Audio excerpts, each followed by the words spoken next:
Hey, I'm Clay Louder with Colonial Family Practice.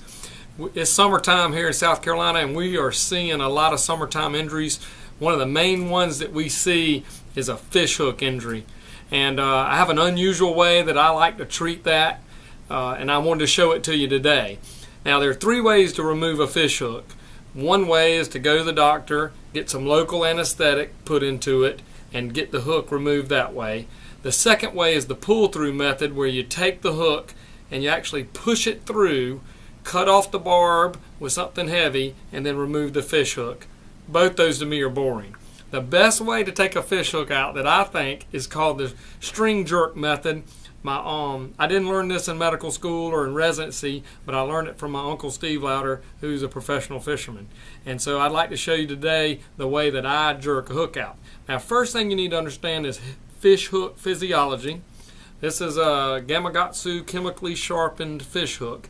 And right here you can see the barb on the hook. The barb is what catches the fish and holds him to your hook.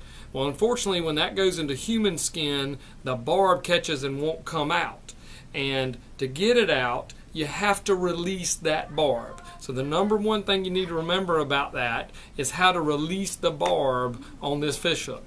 Now, what I have here is Mr. Pig, and he unfortunately stepped on a fish hook, probably out in the boat shed, and he's got it hooked into him, and we're going to try to jerk it out of him. And we didn't give him any anesthetic at all, so he's going to try to tough it out. As you can see, he's got a big worm hook in him, and it's stuck past the barb and stuck pretty good.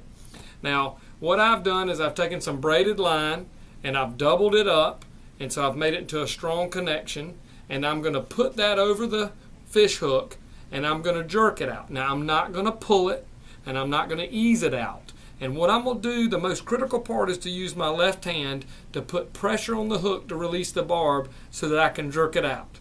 And it kind of goes like this here. So you take the line, wrap it around the hook. Hopefully the patient hasn't cut the hook too much so you can get to it. Then I push down firm with my left thumb. I usually like to count to 3 and jerk on 2, so the patient doesn't know I'm getting ready to do it because they'll be tense. Sometimes you have to give them local anesthesia, like with a Coors Light or something. If they do that, it usually calms them down. But the first thing I do is just count to 3. 1, 2, boom. Fish hook pops out. You have a happy patient, and he is good to go for the next round of fishing.